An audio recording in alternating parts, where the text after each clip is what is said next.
Salut et bienvenue dans cette vidéo. Ici c'est Lofogus et aujourd'hui je vais te parler d'une filière, de deux filières que les Africains adorent quand ils viennent en Allemagne. Quand ils viennent fréquenter en Allemagne, il y a des filières qui sont convoitées de façon majoritaire. Alors avant de continuer cette vidéo, je t'invite déjà à t'abonner et à activer la cloche de notification pour ne plus manquer mes prochaines vidéos. Et si cette vidéo t'a plu, tu n'hésites pas bien sûr à me laisser un pouce en l'air. Alors, quelles sont exactement ces filières qui sont majoritairement convoitées par les Africains une fois arrivés en Allemagne? Alors, ce qu'on doit comprendre en fait, c'est que l'Allemagne, c'est un pays qui est fortement technologique, je dirais comme ça. C'est l'un des pays où il y a une très grande apprentissage des notions d'ingénierie. Alors, quand les Africains arrivent, moi aussi à l'époque quand je suis arrivé, dans notre communauté camerounaise, par exemple, sur 100 Camerounais, tu vas trouver 90 Camerounais, je dirais même 98, qui ont fait des filières techniques. Alors, des filières techniques, ça veut dire quoi? On aura mécatronique, on aura électrotechnique, on aura construction mécanique, on aura tout ce qui tourne autour de la technique et de l'ingénierie. Tout ce qui est associé entre l'informatique, l'électronique, l'électrotechnique, les constructions mécaniques.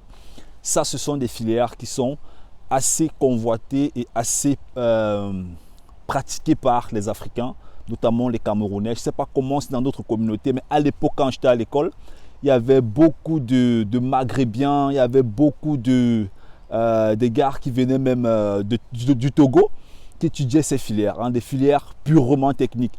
Alors, qu'est-ce qui fait à ce que ces personnes s'orientent réellement dans des filières techniques?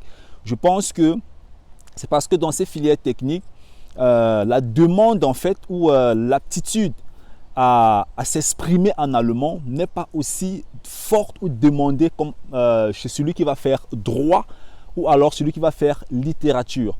Parce qu'en électrotechnique, par exemple, il y aura beaucoup de calculs et de démonstrations graphiques. Ce qui fait que le cerveau ne travaille pas avec la même expression que celui qui va faire du droit ou alors du management. Celui qui va faire du droit ou du management sera beaucoup plus appelé à lire. Et vu que la plupart des personnes qui arrivent n'aiment pas ou alors ont des difficultés avec l'allemand, du coup on cherche parfois ces filières-là qui nous permettent en fait de moins se frotter avec l'allemand. Donc ça veut dire moins se frotter réellement avec l'allemand pur, je peux dire ça comme ça, n'est-ce pas? Et donc, à un moment donné, on grandit donc dans la filière, on quitte du premier semestre au deuxième, au troisième, au quatrième semestre. Et puis, on se rend compte que c'était aussi facile que ça. Il fallait simplement être discipliné, travailler. Après, ça devient une routine.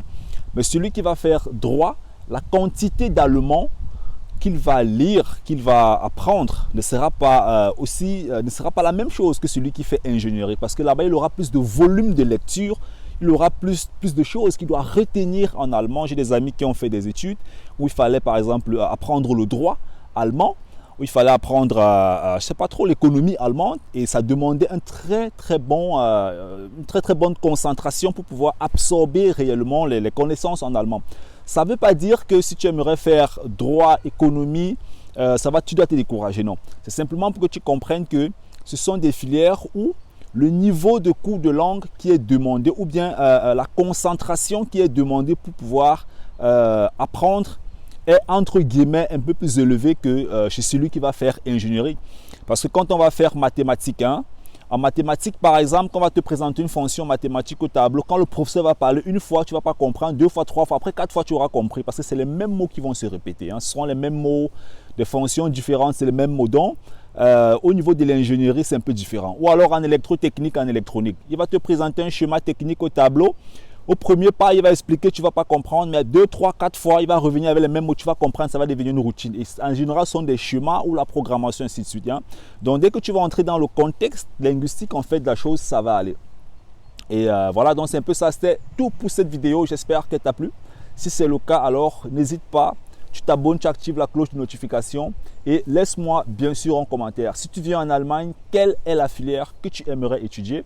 Quelle est la filière qui brûle au fond de toi, que tu aimerais découvrir? Je vais lire vos commentaires et je vais vous faire des vidéos dessus pour répondre à vos questions. C'était Lofogus, on est ensemble. Bye bye.